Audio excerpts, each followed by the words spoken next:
My name is Marise Hausner. And if you would be so kind as to tell me a little bit about how you first learned about the Triangle Fire. The Triangle Fire is something that I've always known about. It was something that I learned about in school from my own personal reading. Did quite a bit of reading on the matter because my father was from the Lower East Side. I also met someone who actually wrote a book about the Triangle Fire. He was one of the first books that came out. His was one of the first books, Leon Stein, who was very active in labor. And if I could just ask you to speak a little bit louder, sorry, Okay. it's because of the vent. Should we close those doors? Oh, do not close those doors ever. Okay. Yeah, and it wouldn't. Never mind. You would still hear it. Yeah, sorry. But just as loud as you can. Okay. Can you tell me a little bit about your childhood? What it was like growing up in New York City? What it was like to grow up? I didn't grow up in New York City. I grew up in the burbs. I grew up in White Plains, New York, and it was very much a suburban life. And I knew at a fairly young age I wanted to get out of the suburbs as quickly as possible. So I moved to the city. If you would be so kind as to speak just a little bit louder, I'm sorry, and just let me know what attracted you most in New York City. Why did you want to live here? What drew you in? I found the suburbs very confining, and I found that in the city I could come and go as I pleased. If I wanted to be with people, I could. If I wanted to be by myself, I could. And it offers a certain anonymity. It offers infinite possibility. And I didn't have to rely on anybody to go anywhere. And of course, that's the complete antithesis of suburban life. Perfect. Thank you for raising your voice. I really appreciate it. Could you tell me a little bit about your parents? My parents were rather different from most of my peers. They had married late in life, which means they didn't get married right out of high school or college. And my mother was American born, and she had been a social worker in Pittsburgh during the Depression. My father was an immigrant to this country from Austro-Hungary, and he came here after spending World War I in Europe. So they were very much Americans, had the experience on both cases. I mean, one was in America, one was in Europe, but they had experienced everything that went on with World War I and all the subsequent history, and certainly the Depression. Were staunch FDR Democrats. In fact, I can't remember a Passover Seder where my father didn't speak of the Four Freedoms and Rabbi Roosevelt. So that's kind of my background. Thank you so much. Could you tell me a little bit about an early childhood memory that you might have, maybe one of Passover or maybe one of just spending a day with your parents? What was that experience like? If you could paint what a day would be like in your childhood. I can't really paint a day in my childhood. I can tell you that I grew up in what was probably a fairly sophisticated background. I spoke many languages as a child, all of which were pretend, because I heard many languages. I had cousins who came here after the war. They had been in the camps, and I grew up with a very different perspective because not many of my peers had cousins who had little blue numbers on their arms. I also knew lots of people who had been refugees and had a very, very different experience. I think from the time that I was a very small child, I knew that I could be killed because I was a Jew for no particular reason other than the fact that someone didn't like Jews. And so for me, it was coming to terms with how do you live in a world where everyone hates you, what do you do to live in that world? Because ultimately, one always chooses to live. And I realized that whoever I was, whatever I was to become, it would always probably exist on an essence level, so that no one could ever take it away from me. They could kill me. They could take things away from me, but they couldn't take my essential core.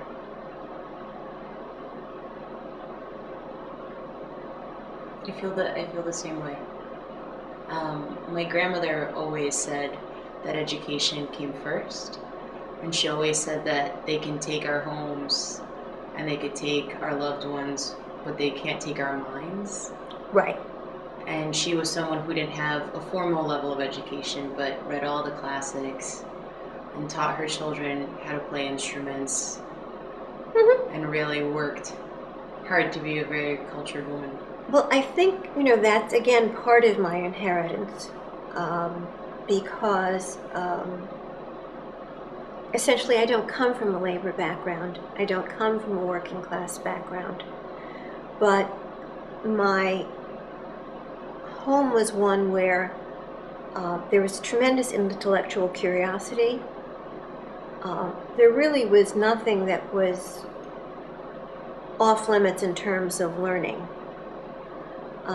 In many ways, my parents had a very conventional education. My father was a Talmudic scholar, but was also a product of the Lower East Side, so did Townsend Harris, City College, all of that. So I understand what many immigrants are facing, and I understand what they can accomplish, because New York City is still a place where you can do that. My mother was a tremendous teacher of ethics, and she essentially taught by example. And I think she, more than anyone, was responsible for developing a very keen sense of intellectual curiosity. And that never stopped.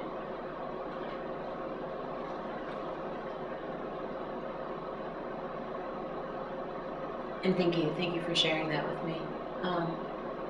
What do you think was a lesson that you gained from your parents that perhaps some of your peers did not? I know we spoke a little bit about your identity and feeling that you had something within you that no one could take away, and kind of growing up with that. What do you think were some of the values that your parents, specifically your parents, instilled in you? Well, they shared their history, and clearly I was instilled with the idea that I had certain responsibilities to my family, to my community, and the world at large. It was sort of the Jewish version of noblesse oblige. And there were also things that I was not permitted to do. And I would have the typical, child arguments back and forth and a reasoning, well, so-and-so does it, and they do it, and back and forth and back and forth. And my mother would entertain all of those arguments. And she just finished off the discussion with a Yiddish phrase, although Yiddish was not her first language. She was really from the Midwest, but she was fluent in Yiddish, albeit with a Midwestern accent.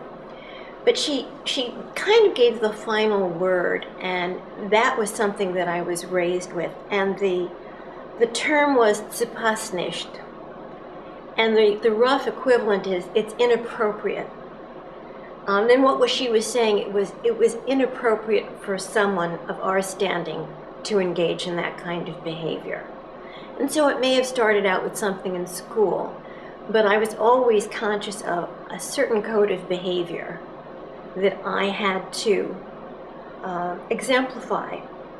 Not so much because of a ghetto mentality and, oh my God, what would they think?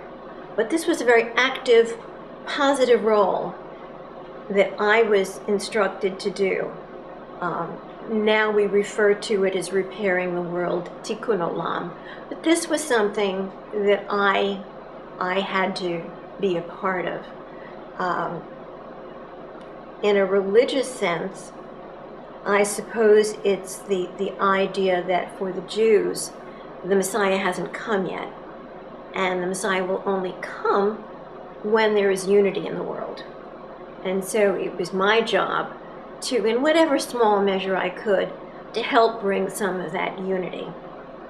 And clearly, it's not so much a question of, Jew and Gentile or black and white. I think the highest degree of unity, if you look at some of the traditional teachings, speak in terms of the unity within the family.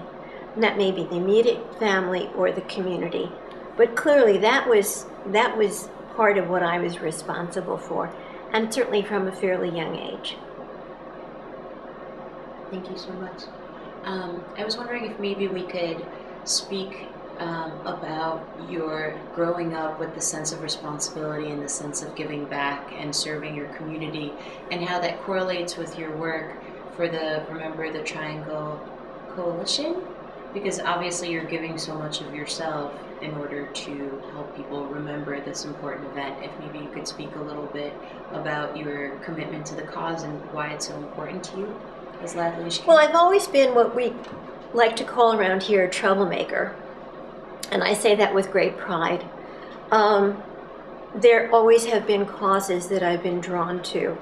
I am a firm believer in justice, and I think that a number of the causes that I have demonstrated for and fought for and certainly even been arrested for were causes that I believed in. And I think when you realize how far we've come from the liberal tradition that was an integral part of America, we're off to one side, and the lines are very clearly drawn in the sand. And I think in order to restore some sense of balance, we need to look to labor. I alluded to my cousins who had been in the camps earlier. One of the things that they loved about America, apart from the fact that no one was going to try and make a bar of soap out of them, was that Americans went to work. They got dressed every morning and they went to work. Unlike Vienna, they didn't get dressed every morning and say they were going to the museums or the theater or the opera. They actually went to work, and they admired that. And as soon as they were physically able to, they went to work too.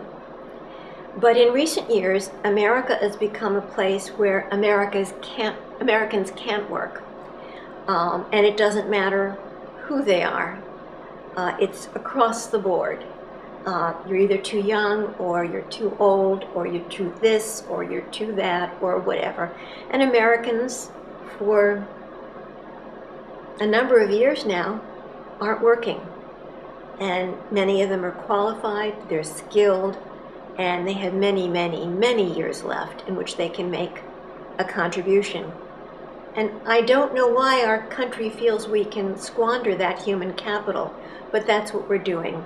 So clearly, when I found out about the commemoration and the Triangle Fire, that was where I was initially drawn to. But now that I am involved in the group and see that it's really not a few initiatives that they are working on, but really a larger, much larger picture and a much larger goal, it's appropriate for me to be a part of it. Thank you. You spoke a little bit about the country that we had at the time of this event, and that when your cousins came, certainly after the war, that the country was a lot more pro-union and pro-labor and a lot more supportive of Americans working. I was wondering if maybe you could speak to why you think some of the reasons are that we have less jobs available today, and maybe also why a lot less people belong to organized labor today? I think there's just no way around the question of greed and avarice. We have become a class society where there's no place for that in a democracy. And I think that as long as your primary concern is about profit over people, you can spin whatever story you want. the financial markets can only go up. They can never be allowed to go down. I have no problem with capitalism and a free marketplace. I think it would be great if we could actually have one, but we don't. And there are far too many casualties. There are far more casualties in this war than in the wars we've chosen to wage around the world. And until American citizens become valued, we're going to continue to have this problem. I see that also. We'd much rather go out there and kick up a storm than actually deal with problems at home. And our government is becoming a laughingstock. It's an embarrassment. So you have to look to the people who are willing to do something. And it's each one of us. If we say enough,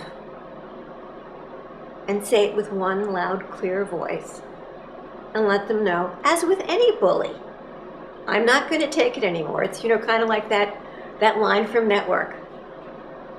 That says it all.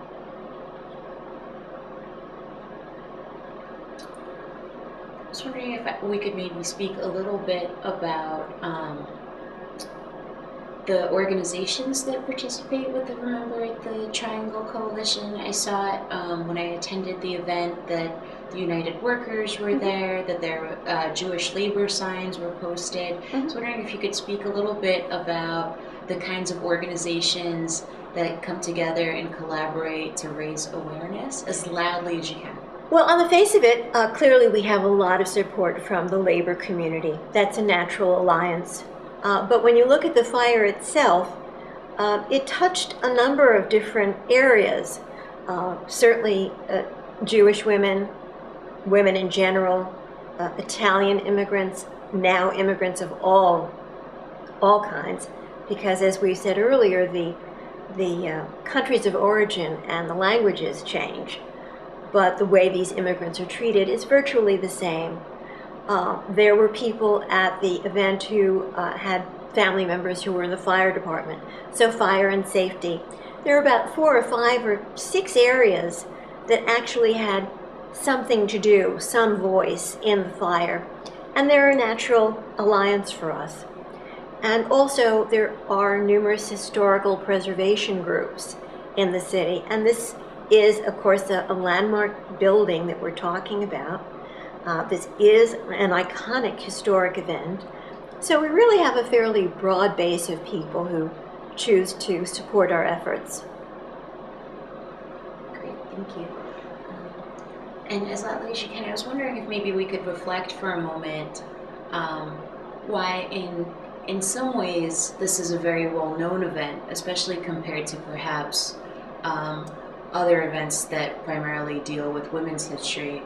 But in some ways, as we've discussed previously, I'm always struck when people are not familiar with it, when people who have studied history or have attended an American school, K through 12, or maybe even college, that are not familiar with it, that don't see it as a major moment in certainly at least 20th century American history. Well, I don't know if it's on the final exam or the Regents exam, and unfortunately that's how a great deal of our teaching is done in schools. That's not news.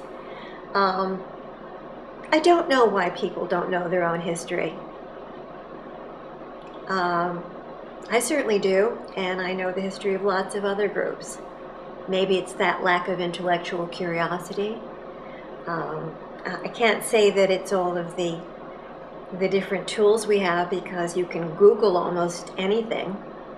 I don't know. I don't know what allows people to be ignorant, because the people we're talking about essentially know how to read and write. I have to assume it's a conscious choice on their part.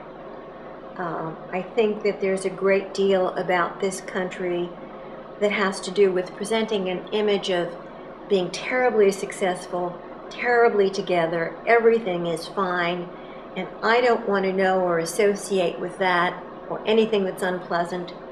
I think there's also another element of, there's a generation now that maybe just a generation or two away from being those immigrants, and they don't want to know anything about that either. It's this intense drive we have for upward mobility and conspicuous consumption. And when you think about some of the immigrants and their need for culture and their need for knowledge, despite the hours that they worked in these factories, they still found time to learn. I can't explain it, except that it must be a conscious choice. It's one that I don't understand, but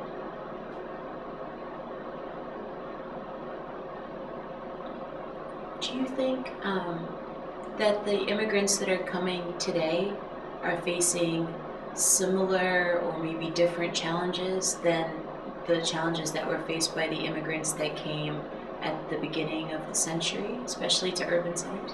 I think they all are facing different challenges. It depends on the country they came from. It depends why they came here. It depends what they're hoping to find here. I don't think it's one homogenized picture. I think that the only thing that they do have in common, again, different cultures, different languages, but they are immigrants. And so that tends to be somebody that we exploit. Can I ask you just to maybe elaborate a little bit on that as loudly as you can? Well, if you look at our history, you'll notice that the people who have been here for a generation and are no longer greenies tend to be the ones who possibly exploit the next coming in. It's a position of power. I'm here, you're not. Not an unusual dynamic. Unless you have something in your culture that says, we're going to do it a different way. We're going to set up schools, we're going to set up organizations, we're going to set up different kinds of organizations to support these people and bring them through the American process or make them more comfortable in America, not because they're an embarrassment to us, but because that's our job. We know what they went through, and it's our job to create those community organizations. For example, just as they did in Eastern Europe. You had Ort, you had the Baron de Hirsch Fund. I again remember my father talking about the communities coming together when there was a pogrom in Russia and they opened the border and all of the people went into Austro-Hungary. The people living there had basically nothing. I mean, there was no food. That's why many of them came to America. But they took whatever they had, they went to the synagogue, and they set up a communal effort until the Baron de Hirsch people came in. So again, it's this sense of responsibility.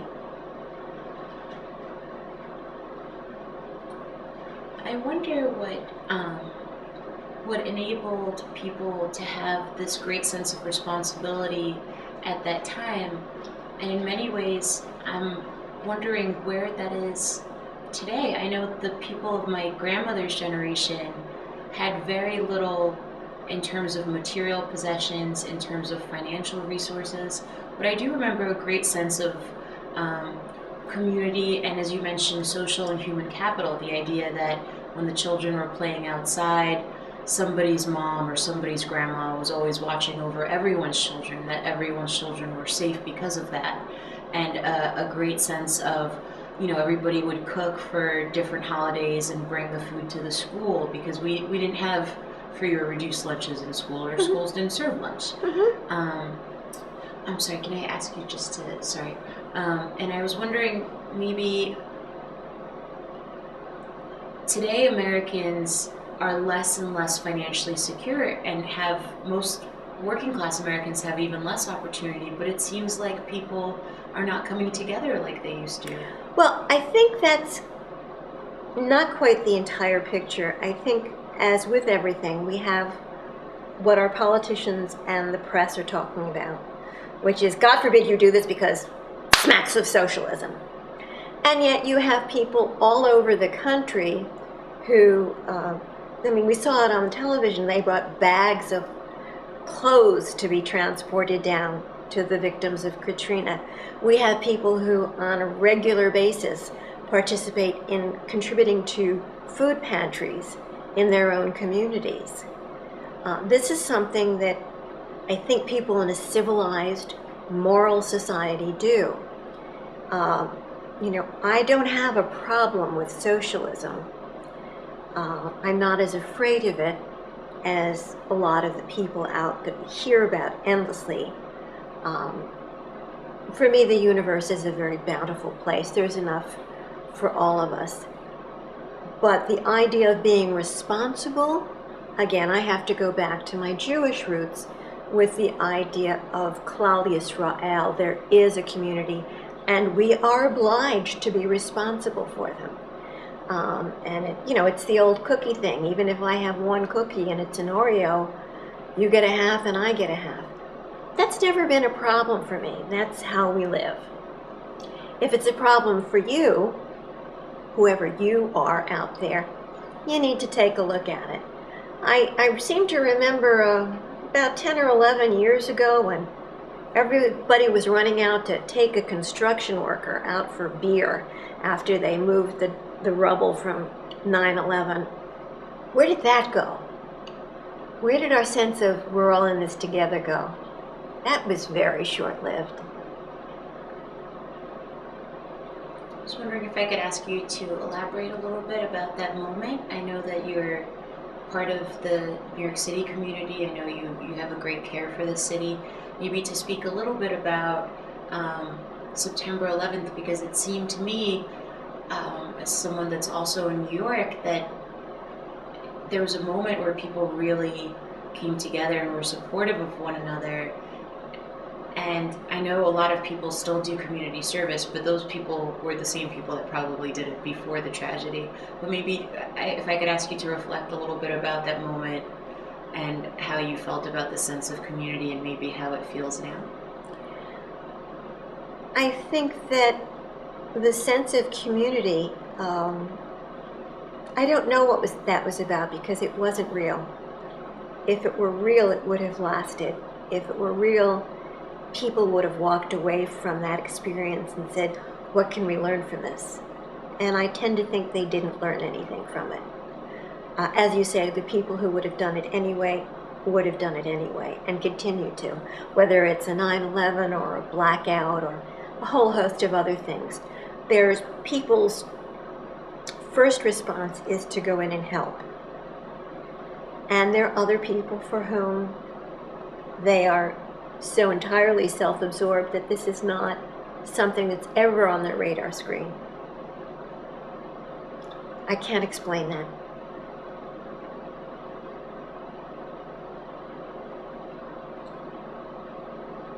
It's really interesting.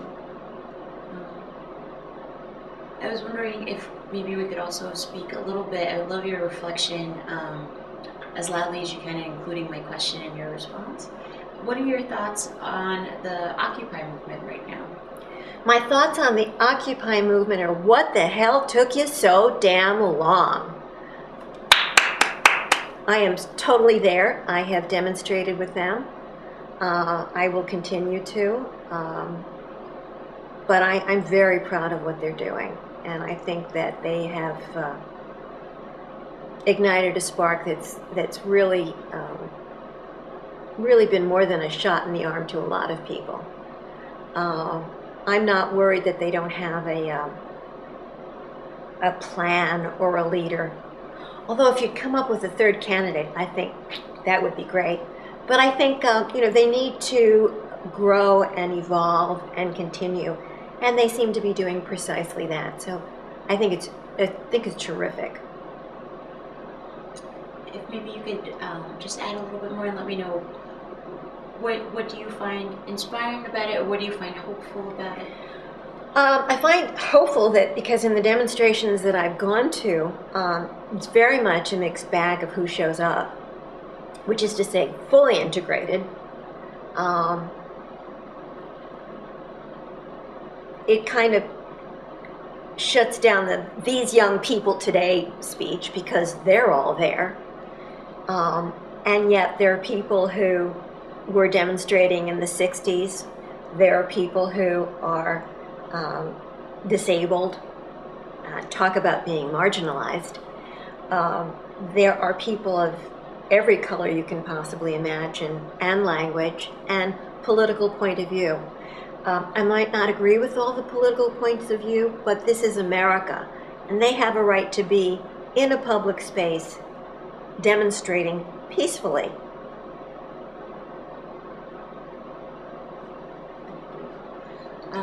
I know you mentioned that you've protested before, that you've always had this great sense of building one's community and helping others. I was wondering if you could speak about some of the causes that you've taken up prior to the Triangle Fire Coalition, some of the things that were important to you. Oh, no, probably not. Probably too many. But I can tell you one of the first things that I got involved with was actually Soviet Jewry. And because I had cousins who had been in the camps, as I indicated, I knew that I couldn't keep silent because I know what silence brings. And so, having seen what happened to American civil rights workers, having seen what happened in Africa, I felt very strongly about having to be out there and maybe not be on the back page of the New York Times, but push it a little further front. And so that was very, very clear to me what I had to do. And at the time it was considered like, oh my God, there she goes.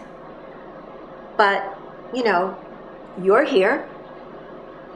Natan Sharansky serves in the government of Israel. People that we thought would never come out did. And that's because we spoke out for them when they couldn't. Thank you. Thank you for your hard work. We appreciate it. I'd agree, if it wasn't for that, women like me would not be here, and women like my mom would not be here. I'm sorry. We never forgot you. I was wondering if maybe we could speak a little bit more about Remember the Triangle Fire, and for those who might not know, hopefully this, you know, putting everything for the archive and donating everything back to the museum and whomever would want to watch it. If you could tell people the story of the Triangle Fire as loudly as you can for those who may not know. I know a lot of people that work in this group are familiar with it, so it's not actually mentioned in a lot of meetings, but for those that maybe have never heard about it before. Well, the Triangle Shirtwaist Factory Fire was actually an iconic historic event that occurred at the turn of the century. There was a great deal going on in New York. You had all of these immigrants who were fighting for better working conditions. You had the suffragettes who were fighting for women's rights. And they all kind of bounced around. And the labor movement had been trying to organize these women. There were all kinds of efforts. We've spoken about Clara Lemnick and the uprising of the 20,000.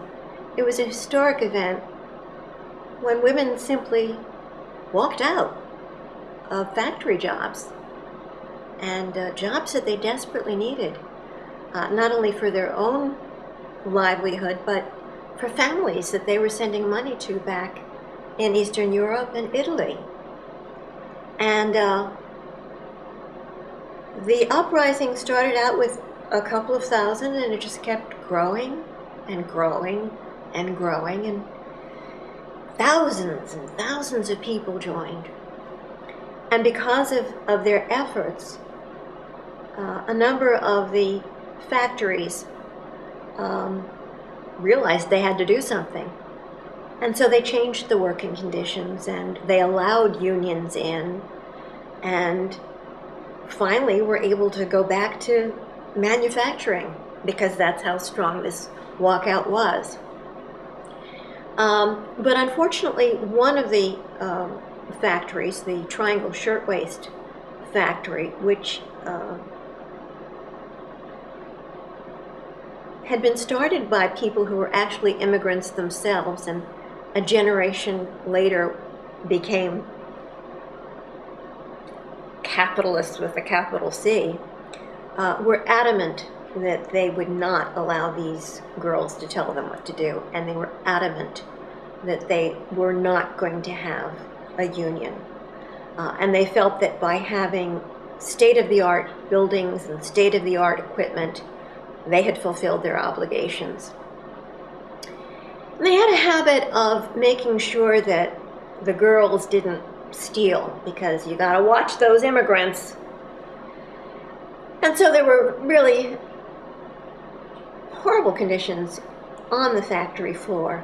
It was a question of very, very long hours, people constantly looking over your shoulder to make sure you didn't do something wrong. And all of these pieces that had to be done endlessly. And it was the same piece over and over again, highly repetitive. And just to play it safe, they made sure that the doors were locked so that no one could get out and steal something in their purse, or maybe try to sneak in, or all those things. Their concern was for their product and what they were manufacturing. The concern was never for the women who were working there. And they weren't even women for the most part, they were mostly teenagers. And so it would appear that someone flicked a cigarette and the fire started. And it turned out to be the worst industrial disaster that the city had ever known. Lots of things went wrong. Because the doors were locked, there was no method of egress. The fire escape wasn't adequate to the number of people in the room. And of course, there was no designation of how many people could be in the room. And so women fell to their death from the fire escape trying to escape. There was no adequate way of informing people that there was a fire. They informed the bosses. The bosses panicked and forgot to tell anybody else, so they ran to safety. The fire department got there fairly quickly, brought up their ladder, but the ladder reached only to the 6th floor. So anything that could have gone wrong did, because there were no rights for the workers. There was concern about the safety of the building, not the safety of the people. And so as a result of this, women were jumping out of windows. They, as I said, died from the fire escape, and some just suffocated in the building because the whole place just went up. They had wooden floors. They had wooden frame windows. The windows burst out and just fed the fire. And what happened after this was a tremendous outpouring, mostly of guilt, because people recognized that they could have done something and they didn't. They had a whole year prior to this to do something.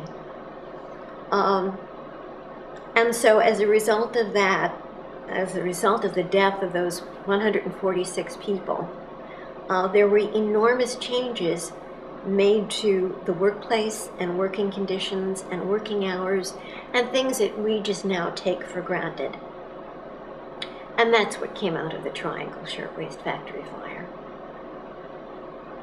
Thank you for sharing that story with me, and thank you for covering so much of the history. I think sometimes when people know something really well, they don't give the details like you do, and I just really appreciate you sharing that with me. I was wondering if you could speak a little bit about the importance of having a permanent monument. I attended the commemorative events for the 100th anniversary and most recently for the 101st, and I really enjoyed a lot of the ritual, the procession, and getting to see everyone and meet everyone. But I was wondering, I know that your coalition is now fundraising to build a permanent monument, and I was wondering if you could as loudly as you can, tell me why it's so important to erect a permanent monument. I think a permanent memorial would actually address a couple of things. Obviously, if you look around and say, where are the women?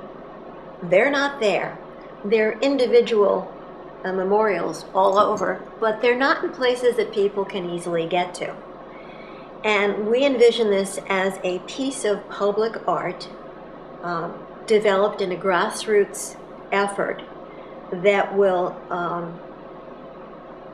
be a location for people to come to when they visit New York City.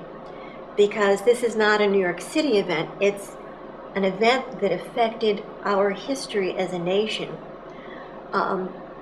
It's also not something that just happened 101 years ago and we took care of and it's fine. There are problems that continue all over the world, all over our country, and still in New York City. And it's very important for us to be vigilant and to aggressively teach what happens when you don't pay attention to the marginalized people in your society. It's important for all of American workers to know what happened, whether you consider yourself a factory worker, a blue-collar worker, a white-collar worker. I think what we've learned in the last few years is our value is meaningless. Someone can decide it's over. And we have to instill the importance of their contribution. We also have to instill the importance of the contribution that millions of people make every day, things that we don't even have to think about, or things that we take for granted, or think that it's our inalienable right to have. It usually comes at the expense of some foreign worker, very often a child worker, and we need to be vigilant about that. And we need to have standards. And not two sets of standards, just one. It's either morally correct or it's not. It really isn't about the bottom line in terms of the dollar, because we see that bottom line just keeps dropping and dropping and dropping as the dividends get higher and higher and higher. And we need to realize that this is a pretty bountiful universe, and we really are in this together.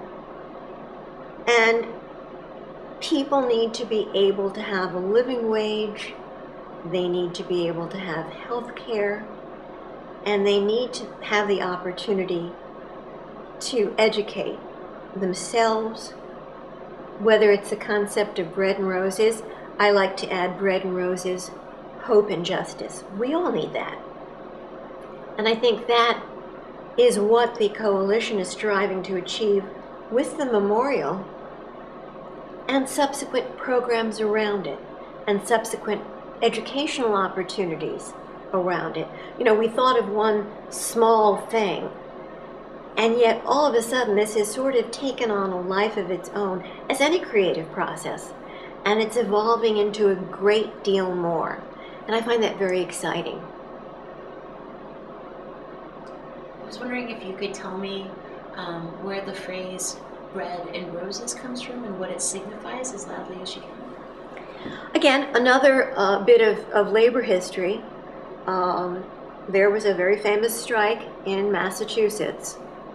Another group of immigrants, this time mostly French Canadians, they were just scum of the earth, and a couple of other groups working in ridiculous conditions,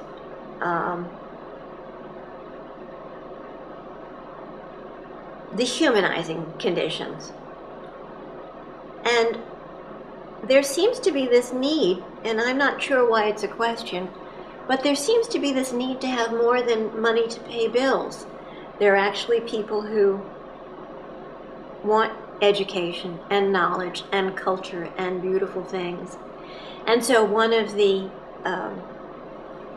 women who was part of the striking workers, said that they didn't want just bread, they wanted roses. And so roses have come to signify all those other wonderful things that we need in our lives about beauty. Because without that beauty and the chance for that beauty, it's a very sterile life.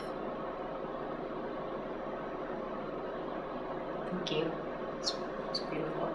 I was really touched when I saw your message and email, and you wish me a life with bread and roses. It was really special, and I wanted to thank you for that. I was wondering what some of your hopes are for the way that we remember the Triangle Fire. I know you mentioned the international perspective, that there are workers all over the world that in many ways are tied to our consumption, that because we want more and more possessions and they have to be produced cheaper and cheaper and cheaper, that in many ways a lot of the consumption in wealthier countries is dependent on the backs of workers that make less and less of a living wage. And I was wondering what you thought could be done. It seems like through globalization, it's something that's very hard to control. So I was wondering, what do you think, how can we maybe learn from the past to maybe stop the level of exploitation that seems to be expanding? I wouldn't begin to answer that question. I don't know that anyone can. I can say what I take away from this in terms of the young women who died in the Triangle Fire. I partake in the Chalk Project, and I chalk the name of Tilly Kupferschmidt, who died at the age of 16. There were young women in there who were younger. And I feel it's my job, my duty, my moral obligation to give them more than the life they were allowed to lead and live. And given some of the things that they valued, I can only try to make a world that has justice and has beauty and has bread for all workers. America used to be a country where we produced a great deal. If we didn't have such disdain for that, if we could realize how important it is for us to be dependent upon ourselves, it's an ongoing problem. It's not just manufacturing. We've known oil was a problem for a very long time. Haven't done anything about that either. So, we have everything out there. People know what the problems are. Again, if you consciously choose not to do something about that, or if your overwhelming benchmark is greed and avarice, there's not much I can say to you to change that. I think the American people get to the point where they hopefully will say, enough is enough. Thank you. Is there anything that you would like to add that maybe I didn't think of asking you? Not a thing. I think you've done a terrific job. Thank you for giving us this opportunity. Thank you for sharing your amazing story with me and sharing about your childhood. I think I ask those questions because I think they really help me understand somebody's values and why they're so committed to this kind of cause. Thank you so much. You're very welcome.